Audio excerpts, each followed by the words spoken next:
Yes, students, read all these questions. These questions are number 1. Calculate the kinetic energy of 2 gram oxygen at minus 23 degrees centigrade. It is my question number 1. Question number 2. Human adult breathes in approximately 0.5 liter of air at 1 atmosphere with each breath. If an air tank holds 10 liter of air at 200 atmosphere, how many breaths the tank will supply? And the third question is, mixture of dihydrogen and dioxygen at 1 bar pressure contains 20% by weight of dihydrogen. Calculate partial pressure of dihydrogen. Yes, all the questions are essential for you. These questions are very important. कुछ तो अलग questions आपके सामने लाना है. Either it is physical chemistry, organic chemistry or inorganic chemistry. So many questions are coming for your NEET examination. Please observe all these questions. We must solve such type of questions.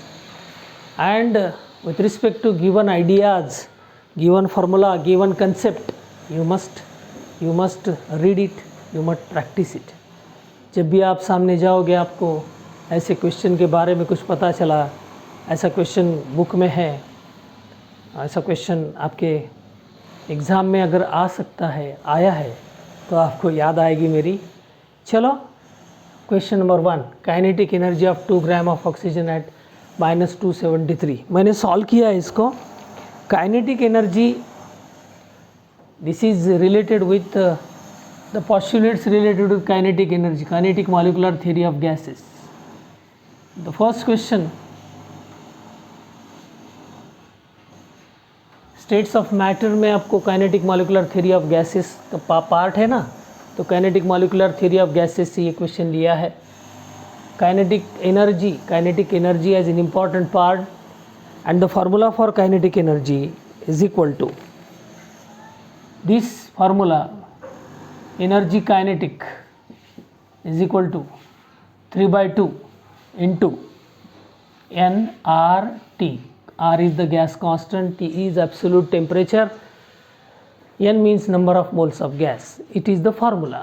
आपको ये formula आ गया तो ये question आ गया. This question related with the postulate, वो kinetic molecular theory of gases के statement. Kinetic molecular theory of gases के statement आप पढ़ोगे जब आप क्वेश्चन देखोगे 11th स्टैंडर्ड में, आपको ये kinetic molecular theory of gases सामने आएगा. तो ये 3/2 nRT. Yes, n means number of moles of oxygen. You know that number of moles of oxygen कैसे डिटरमाइन करोगे? नंबर ऑफ मोल डिटरमाइन करने के लिए given mass of gas divided by molar mass of A gas. Given mass of A gas, that is n, 2 gram, given mass of gas 2 gram, and molar mass of a gas, oxygen gas. What is molar mass? Do you know molar mass? 32 gram. 2 upon 32 means 1/16 mole. 1/16 mole. How many moles of gases are there? How many moles of gas? Mole of gas 1/16. N is equal to 1/16. You know that R means 8.314 joule per Kelvin per molar, joule per Kelvin per mole. It is R. You know this temperature is minus 23 degree centigrade है. minus 23 degree centigrade को आपको add करना है. 273 add करो, उसमें kelvin में करना है, एब्सोल्यूट स्केल. उसको माइनस हो या प्लस हो, आपको +73 ऐड करना है. +73 ऐड करने के बाद क्या होगा? ये 250, शायद 250 केल्विन होगा. Temperature is 250 kelvin. यस, सब फास्ट डिटरमाइन करोगे आप. मैं जब भी आपके सामने आऊँगा तो फास्ट कैलकुलेशन करने की कोशिश नहीं करूँगा, क्योंकि ये आप कर सकते हो. मैं सिर्फ कंसेप्चुअल पार्ट समझाने आऊँगा. कैलकुलेशन पार्ट आपको आता है, आपको नीट देना है.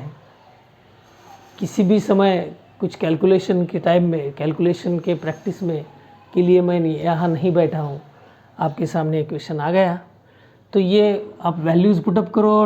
Okay 3/2 into 1/16 mole, 1/16 mole is there. Unit आपको लिखना है।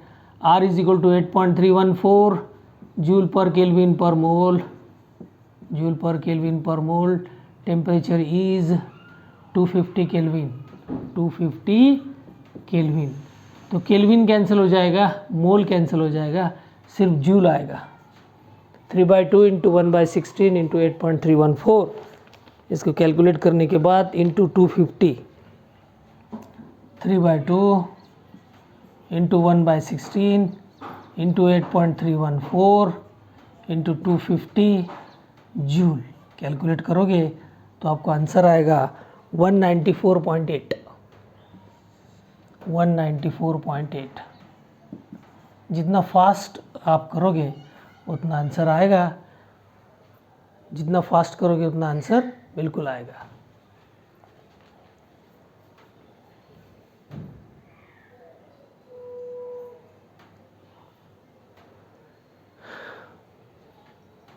Yes, it is the question. ये पूरा आपके सामने है स्क्रीन पे, ये भी है, ये जगह मेरे लिए है, ठीक है। Yes, after this we are going to next part, next question. First question kinetic energy के बारे में था, काइनेटिक एनर्जी के बारे में क्वेश्चन था। अभी नेक्स्ट क्वेश्चन के बारे में बात करेंगे। अभी ये नेक्स्ट क्वेश्चन है, ह्यूमन एडल्ट ब्रीथ्स, अपना शरीर ब्रीथ करता है, ऑक्सीजन ब्रीथ करेगा, ये एयर ब्रीथ करेगा। Human approximately 0.5 litre of air at 1 atmosphere. 1 atmosphere में अप्रॉक्सीमेटली आधा लीटर ऑफ एयर आप लेते हो। ईच ब्रीथ, हर एक ब्रीथ के लिए आधा लीटर चाहिए। ट्राई करो ज़्यादा, एक लीटर ब्रीथ लेना शुरू करो, अच्छा सा रह जाएगा आपका, अच्छी स्टडी हो जाएगी। एवरेज हाफ लीटर ब्रीथ हो जाएगा, एक ब्रीथ में हाफ लीटर, एक एटमॉस्फेयर। ये क्वेश्चन मैंने खास करके चुना है क्योंकि अभी आपने देखा पिछले 2 साल में ऑक्सीजन के लिए लोग तरस रहे थे, ऑक्सीजन सिलेंडर के लिए लोग तरस रहे थे। ऑक्सीजन सिलेंडर के बारे में जो डर बैठ गया दिमाग में, ऑक्सीजन लेवल कम नहीं होनी चाहिए, ब्रीदिंग इज इसेंशियल, ज़्यादा से ज़्यादा ब्रीदिंग की ज़रूरत होती है। तो ये ब्रीदिंग का क्वेश्चन मैंने निकाला। Human adult breathes approximately 0.5 litre of air at 1 atmosphere with each breath, हर एक ब्रीथ के लिए। If an air tank holds 10 litre, आपके पास एयर टैंक 10 लीटर है of air at 200 atmospheric pressure, how many breaths the tank will supply, how many breath the tank will supply, it is the question. You know that P1 V1 is equal to P2 V2 is the formula. P1 V1 is equal to P2 V2. It means that according to Boyle's law states that temperature remaining constant, the volume of given mass of a gas varies inversely as pressure. So PV is equal to nRT. P is inversely proportional to 1 by V. PV is equal to constant. According to this, PV is equal to constant, P1 V1 constant, P2 V2 constant, और ये दो constant same है, तो P1 V1 is equal to P2 V2 होता है। ये Boyle's law हमने पढ़ा 9th के स्टैंडर्ड में या 8th के स्टैंडर्ड में से ये चल रहा है। तो P1 V1 is equal to P2 V2। तो इस 1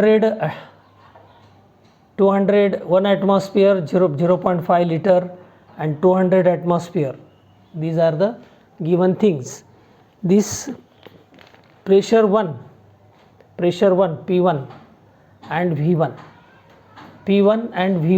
आप P1 V1 कैसे लिखोगे?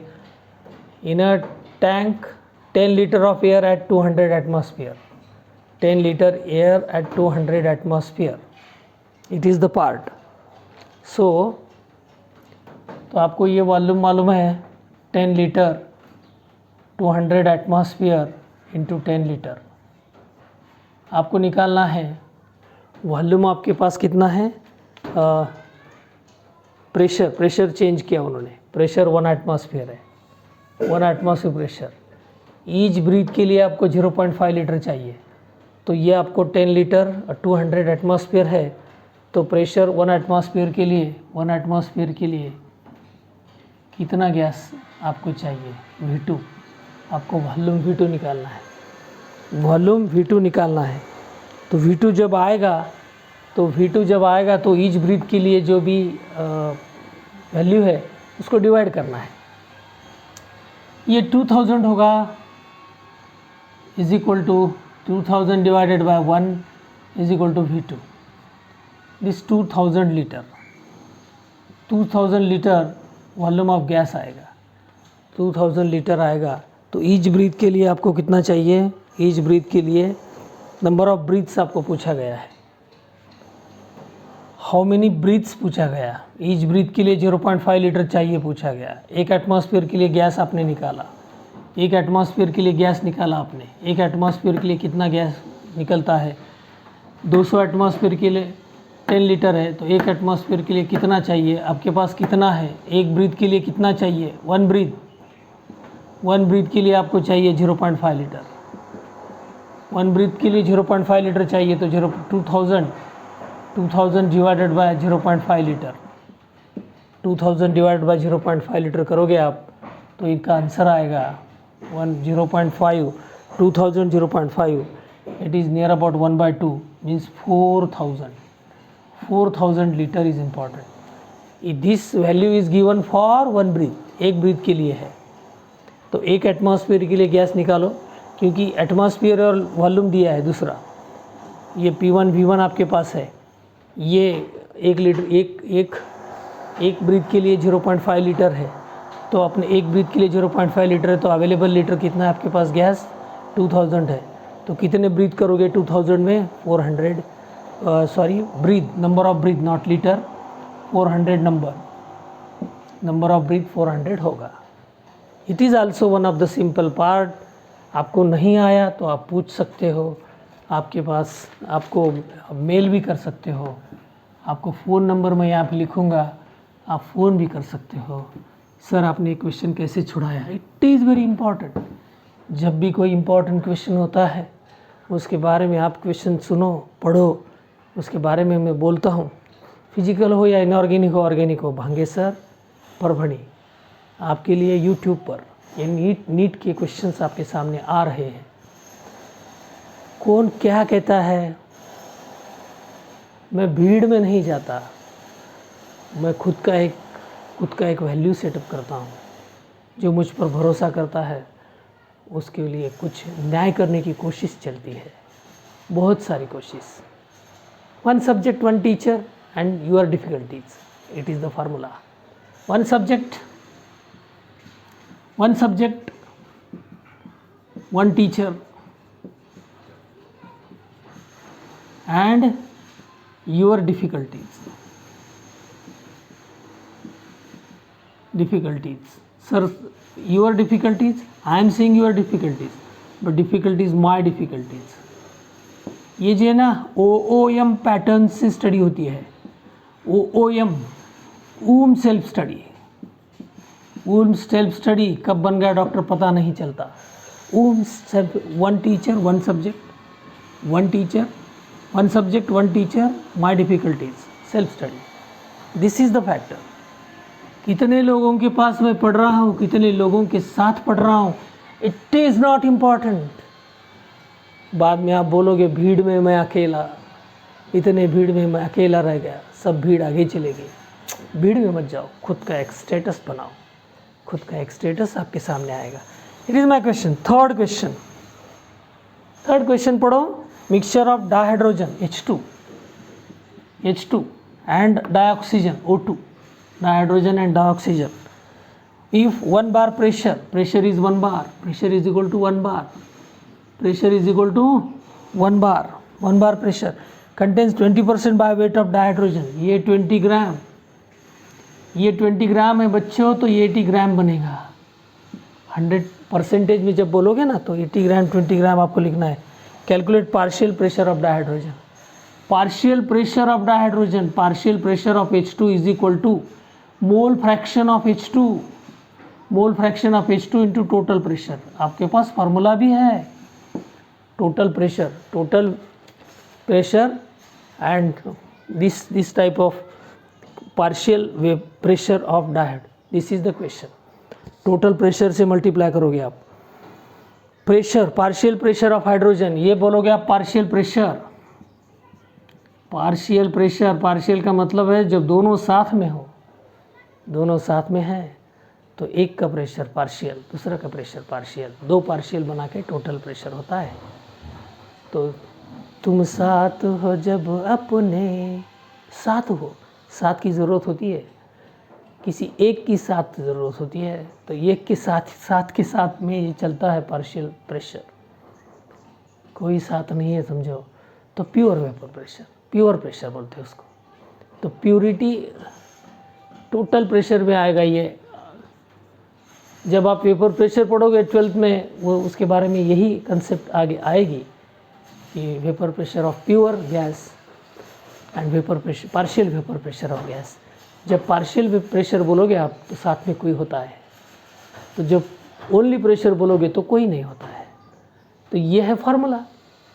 Yes, after this formula we will solve. Yes, this formula is also very important. This formula is important.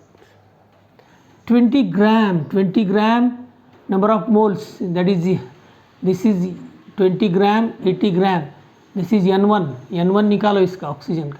N1 means hydrogen का, हाइड्रोजन नंबर ऑफ मोल्स निकालो अभी। Mole ये mole क्या होगा बेटा, 20 divided by given mass divided by molar mass, given divided by molar mass. N1 is equal to 10 आएगा। N2 कितना होगा बेटा, given mass 80 divide by molar mass 32, 80 by 32 क्या होगा बेटा, ये 40 होगा, ये 16 होगा, ये 20 होगा, ये 8 होगा, है ना। 2.5 10 N2 इज इक्वल टू 2.5।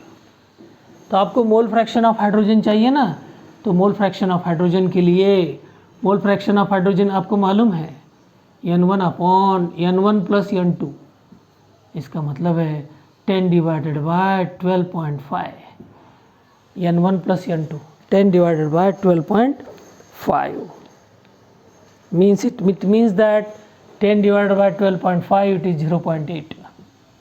0.8। अगर ये नहीं हो सकता तो आप 2.5 डिवाइडेड बाय भी कर सकते हो, मोल फ्रैक्शन ऑफ ऑक्सीजन भी निकाल सकते हो, फिर मोल फ्रैक्शन ऑफ ऑक्सीजन निकाल के ये आएगा। ये तो 0.8 आ गया, ये 0.8 आ गया mole fraction of hydrogen. 0.8 mole fraction of hydrogen है। तो प्रेशर कितना है आपके पास, प्रेशर 1 बार प्रेशर, सिंपल है बेटा ये। एक बार प्रेशर, एक बार सुनो तो, एक बार सॉल्व करो तो, एक बार वीडियो देखो तो, एक बार वीडियो के सामने आके बैठो तो, एक बार मेरे क्लास में आओ तो जानू। ये हो गया 1 into 0.8 partial vapour pressure is equal to 8। 0.8 into 1, 0.8 into 1 0.8 bar, 0.8 into 1 0.8 bar is the pressure। These three are very important question। किसी क्वेश्चन को हल्के में नहीं लेना चाहिए।